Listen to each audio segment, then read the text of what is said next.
What's going on, ladies and gentlemen, saints and ain'ts, and welcome to another episode of Beyond the Shoe. I am your host, Dominic Smith, and today I have one of the fundamental, don't even know if foundational is a word, but I made it up. Webster put it in there, pieces of the Ohio State 2022 recruiting class. He is none other than Mr. Bennett Christian. Oh my gosh. Brother, what's going on, man? Forgive me for the slip up. No problem, man. I'm glad to be here. Thanks for having me on. Really excited to have you on, man. You're the first 22 commit on the show, so I'm really excited about that. But before we start, I got to ask you the question that I ask all recruits when they hop on. If you had to pick a superhero, could be a Marvel superhero, doesn't matter, to describe your game, who would it be? Oh man, that's a good question. I'm gonna have to say the Hulk because it's he never quits. He's just he has that anger, man, he's to destroy everybody, kind of unstoppable. So I guess that's just what I thought of on the fly as the Incredible Hulk. Hey man, I'm with it. I love it. And if you turn on the film, you definitely see the correlation. It's a pleasure to have you on, man. And let's just talk a little bit about your season and just your overall game. We talked about it before, the show. You play in the Power I system, so you may not get as many receptions as, some of the, other tight ends, get, but your role is still huge. And so just kind of talk about, the nuances of your game. What makes your game so unique from the tight end position? Yeah, well, over at Alatoona, like you said, we run the Power I, so a lot of times it's usually attached on the line of scrimmage with the tackle, and I'll be in a run combination, whether it's setting the edge for the outside, on a toss or a stretch concept, or I'll be blocking down on a defensive end for counter or whatever it could be. I block a linebacker, I block safeties, I block corners. So I'm really one of the key blockers for all of our run plays. And on the pass, or when we do pass, it's usually a play action.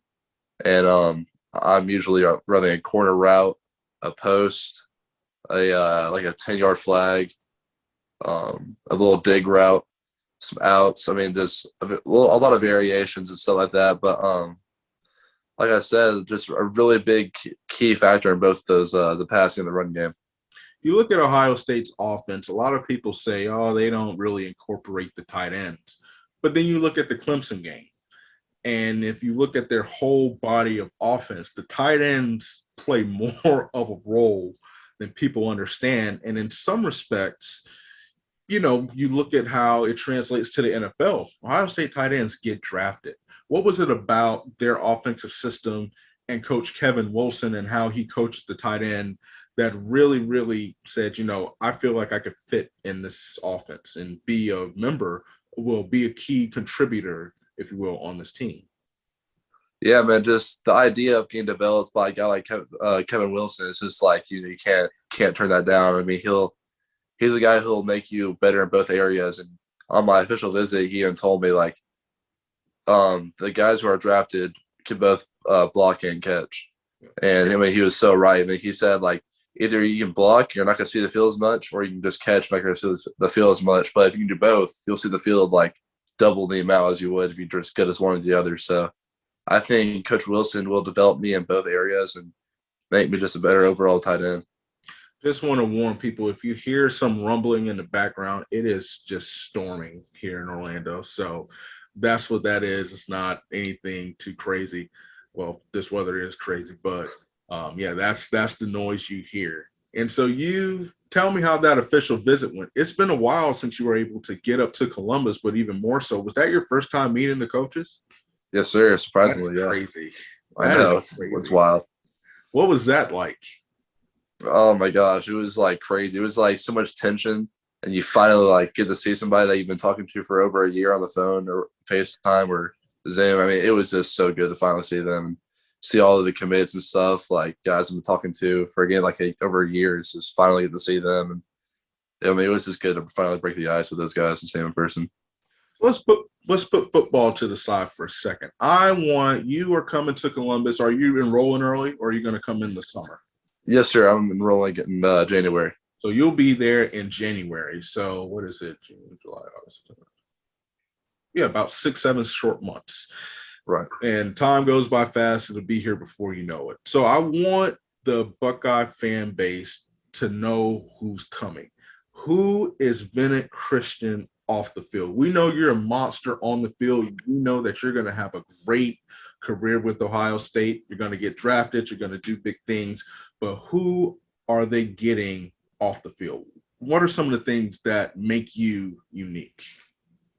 Unique. I think the main thing about me is my personality. I'm a really outgoing guy, or hardworking, outgoing guy, I should say. I love people. I'm a people guy. I mean, I love being around like friends. If I'm not having football or working out, I'm like with my guys every day, like going to the lake, going to the pool, like going fishing or something like that. I mean, I'm a guy who loves to be around, everybody. I'm just a friendly guy. Obviously, like I said, I love to fish. I love all types of sports, man. I love playing some big up basketball with the guys at the courts or whatever it could be. Just whatever. I'm trying to think of some more stuff here. Let's see. No, but I mean, the main thing about me, I'm a man of faith. I mean, that's something I think people will know more about even when I get up there, just getting to know me more. I'm a big guy of my faith. I'm just, a guy who loves people, a guy who loves sports, a guy who loves God, a guy who loves the outdoors, all that stuff. Well, listen, we're going to get to the faith aspect, but I have a couple questions about fishing. What is the biggest fish you've caught? Biggest fish I've caught, man. All right. We're talking freshwater or saltwater? Both.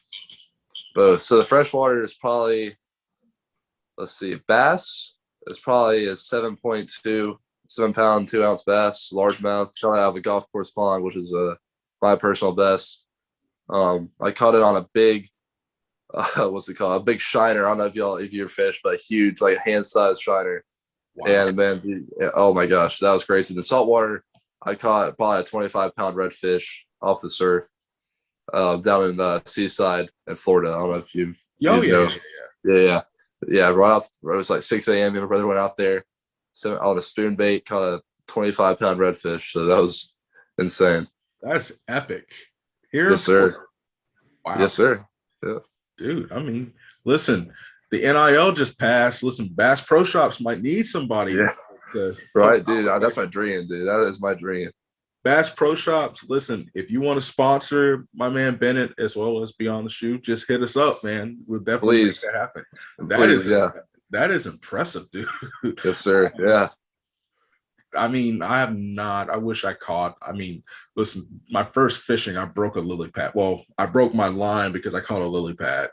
And I thought it was like the most epic thing. That was like Jaws and just have all these scrubs and crap just kind of roll up on the shore. But that is epic. That is crazy. Yes, sir. You have a preference of which one you like to fish more on the saltwater or the freshwater?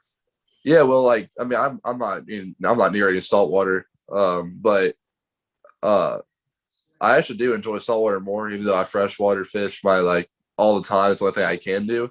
Mm-hmm. But I mean, I'd rather fish in the ocean 100% rather than fishing in ponds or rivers or lakes or whatever it could be. I just think the fishing is more fun. The fish are more pretty. It's just better time. Yeah, it's night and day, pretty much. I agree. Well, let's jump to the faith aspect. How has your faith centered you and helped you in this process and gotten you to where you are now?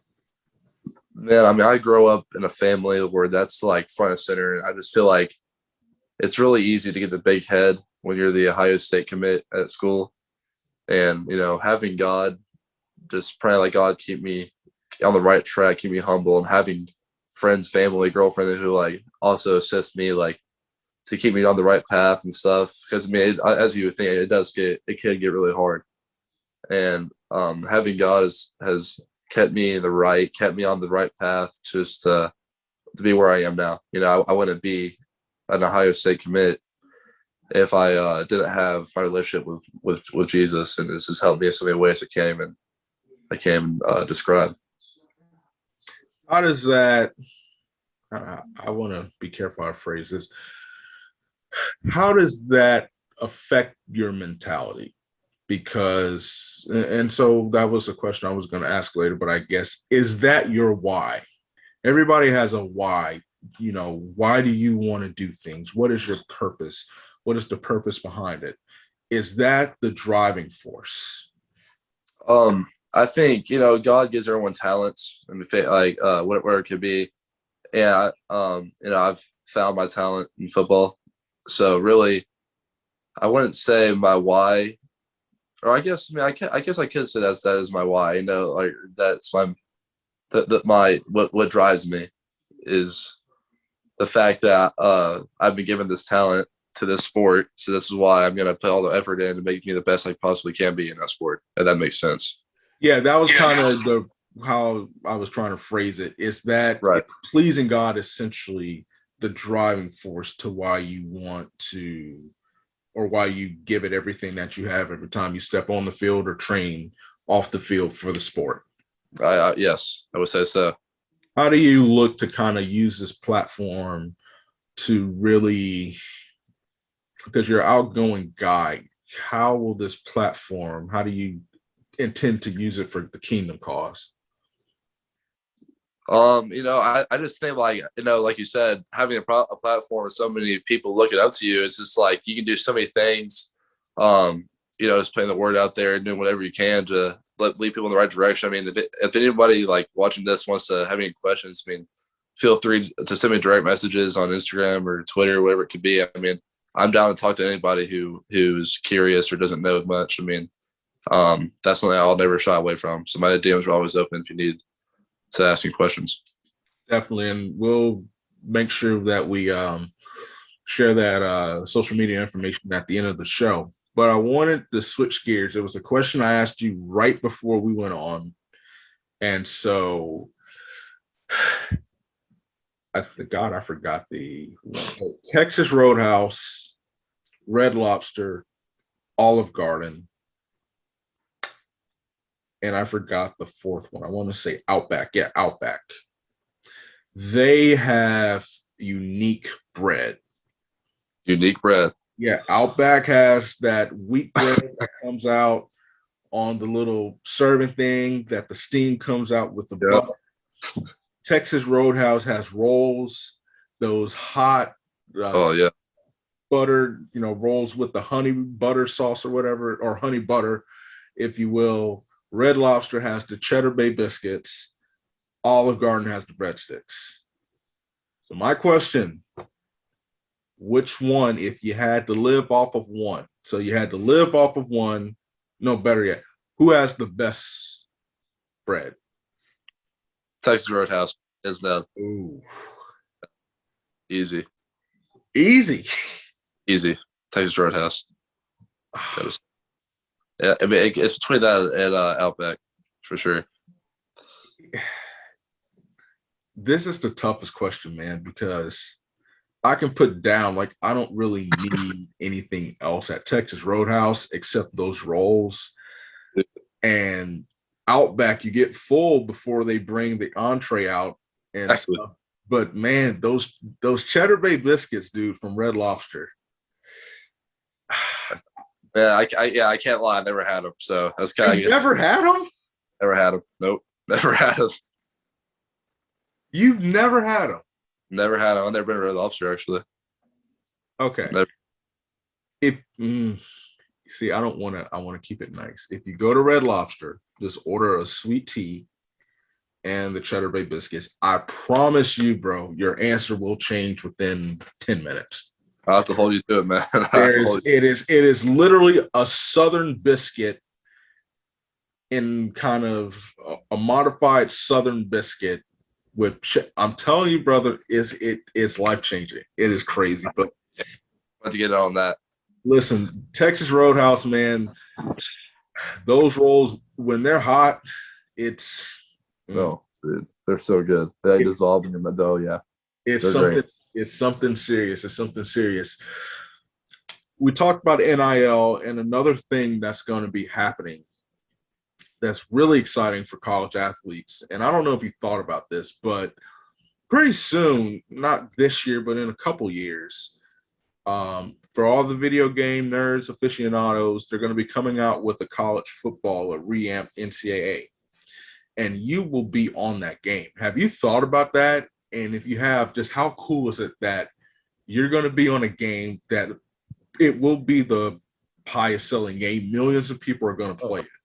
Like how like that's crazy, man. It's like, I mean, I grew up on the NCAA game, so that was my favorite thing. Me and my brothers, we'd grind that crowd out, dude. Like we would play NCAA like from 10 up until like obviously it was kind of 14. But I mean, I was playing that when I was like 6 or 7. I mean, I was grinding that, but like just the idea that I'll be in that game is just like it just shows how blessed you are. I mean, that's a game that I grew up playing and loved it, and so I know kids will be growing at the same age I was playing that game, hopefully with me in it, like, or hopefully me starting in it whenever it will be. But dude, it's just so crazy. It's just so crazy to think about being in that video game. It's just like that's everyone's dream to be in the video game. You know, it's just so cool.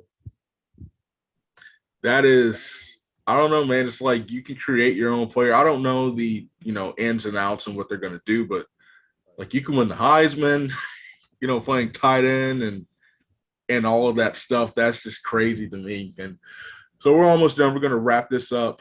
Just a couple more questions. Who is a player that you've tried to emulate your game after? Gronkowski, dude. Oh yeah, Rob Gronkowski. He is such an animal. Like if you see him block, he is ferocious and such a good receiver. He's so. I mean, off the field stuff. I mean, he's pretty wild. But I'm talking more on the field. Oh yeah, it has to be Gronkowski. He is an absolute beast. So yeah, he's definitely my favorite player. And he's so just multidimensional. He can do so many things. He's my gosh, excellent blocker, route runner, and he's clutch. I know. He's clutch. Sure.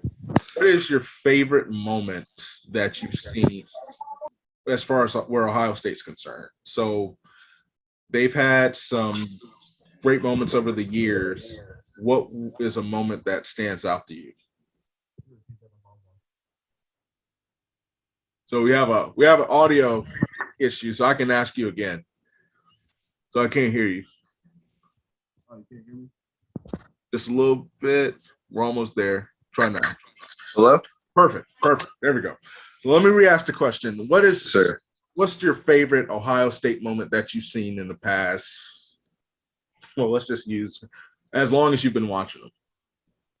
Has to be that catch. Oh man, that's so hard. Golly. How about two? I'll give you 2. Yeah. All right, give me 2. Definitely. I was gonna say the catch Darren Rucker had against Wisconsin. That one-hander to the back of the end zone. Dude, that was like, I wasn't even an Ohio State fan. I mean, I grew up a Tennessee fan my whole life because my dad was a Vol, my mom was a Vol. So I mean, I grew up with my blood, but I remember watching that game and just being like, my God, that is a beast of a tight end. And so definitely one of that plays. I think that's really one of the plays that intrigued me in the Ohio State football. But definitely that run Zeke had against Bama and in the playoff that one year.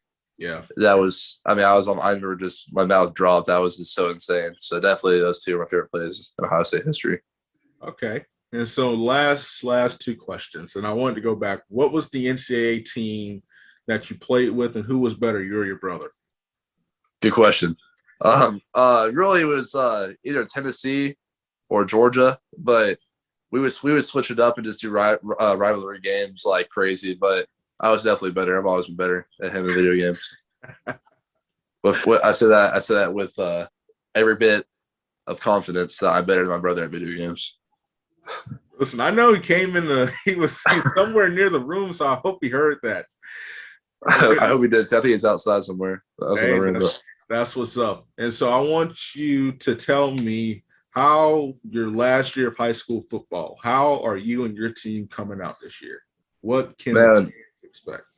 Yeah, man. I mean, we fell short of the state championship my sophomore year, got to Elite 8 last year. So this year we have to win it all before I leave. This is the year. I think we have really good talent everywhere. So hopefully all the pieces fly together and we get that championship. On a personal level, hopefully just kind of obviously develop more than I was from last year. Each year you want to keep climbing the ladder. So just better blocking, better catching, faster, stronger, bigger, all the stuff. Just amplify my game everywhere. Well, listen, man, and I wanted to give you the last word. For people who have questions about faith or have any questions for Bennett about just his faith and how he can encourage you, where can they follow you, man? What is your Twitter and Instagram handles? Yes, sir. So my Twitter is at Bennett C87, BENNETT. My Instagram is Bennett_Christian_. Listen, if you have questions about the Lord above, make sure you follow him. Feel free to ask. Keep it respectful, people. And listen, I appreciate you, brother, coming on the show. We had to battle the elements to make it happen, but we did. And Yes, sir. I definitely appreciate your time. That's Bennett Christian. I'm Dominique Smith. If you're interested in sponsoring the show, hit me up, DominiqueSmith77@gmail.com, or you can message me on Twitter, DomSmith_news. Be sure to follow Buckeye Scoop. We got a lot going on the website. You don't want to miss it, and we will catch you next time.